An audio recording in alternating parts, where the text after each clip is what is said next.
Good evening students.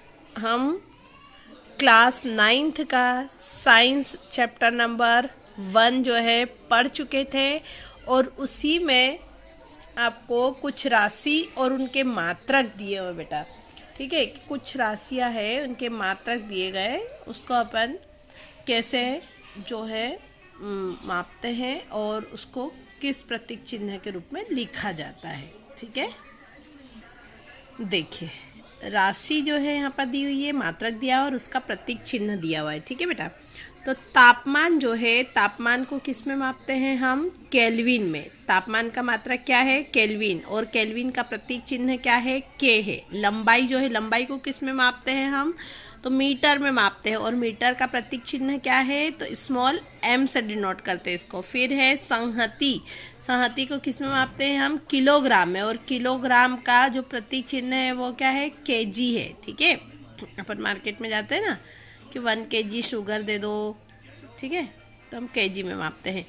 भार जो है, भार को न्यूटन में मापा जाता है और उसका प्रतीक चिन्ह कैपिटल N है। ठीक है, आयतन जो है, आयतन को घन मीटर में मापा जाता है और इसको m की पावर में 3 लिखा जाता है। घनत्व जो है, घनत्व को किलोग्राम प्रति घन मीटर में मापा जाता है और केजी, जब इसको m को मीटर को ऊपर लेके आएंगे तो पावर में जो है -3 आ जाएगा। ठीक है, दाब जो है, दाब को पास्कल में मापा जाता है और इसका प्रतीक चिन्ह है PA। एक बार फिर से रिवीजन करते हैं। ताप को किस में मापते हैं बेटा? केल्विन में, है ना। लंबाई का मीटर में और संहति को किलोग्राम में, भार को न्यूटन में, आयतन को घन मीटर में, दाब को किलोग्राम प्रति घन मीटर में और दाब को पास्कल में। अब इनके केल्विन का प्रतीक क्या है? के है। मीटर का क्या है? m है। किलोग्राम का क्या है? kg है। और न्यूटन का क्या है? n है। घन मीटर का क्या है? m के पावर 3 है। और किलोग्राम प्रति घन मीटर का क्या है? kg metre -3। ठीक है, पास्कल का PA। ये 2 सूत्र आपको यहाँ दिख रहे होंगे, याद रखना। अपने को टेम्परेचर चेंज करने का सीखना है अभी।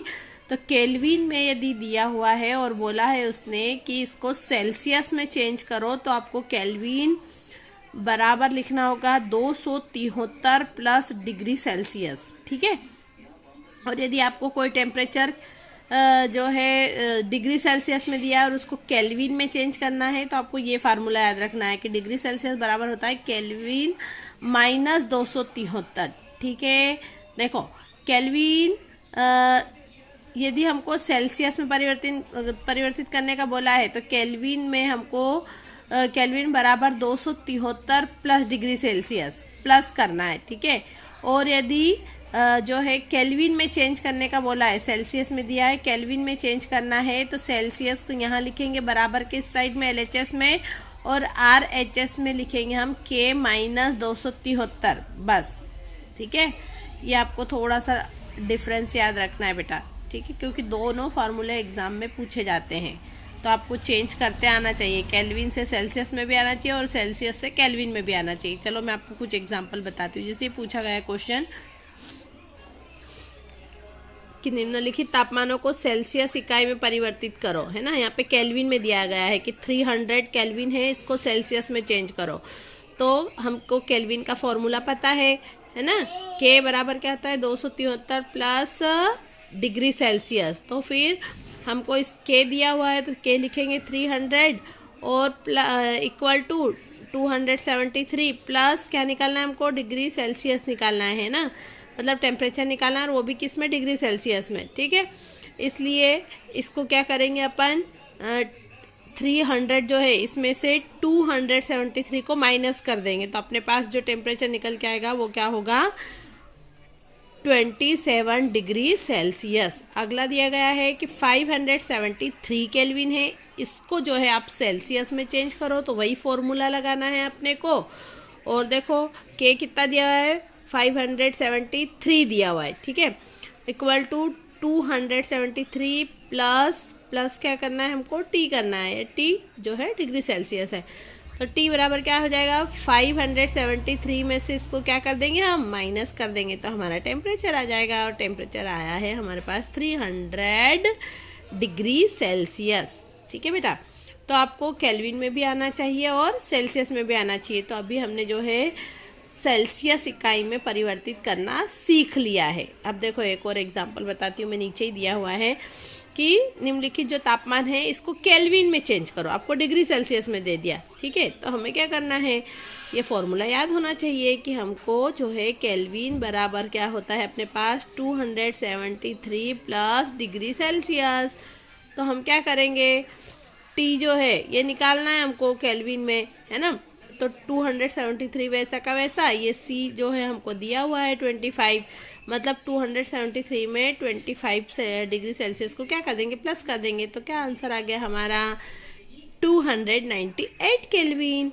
अब यदि हमको एक अगला सवाल दिया है, उसमें है 373 केल्विन, तो टी बराबर क्या हो जाएगा 273 प्लस 373, और इन दोनों को प्लस करेंगे तो जो टेम्परेचर आएगा हमारा केल्विन में आ जाएगा। इसके अलावा दो क्वेश्चन और आते हैं कि 25 डिग्री सेल्सियस है, 0 डिग्री सेल्सियस है और है 100 डिग्री सेल्सियस। तो ये जो तापमान है दिए हुए, इनमें हमको जल की भौतिक अवस्था लिखना है, ठीक है। ये क्वेश्चन आता है परीक्षा में।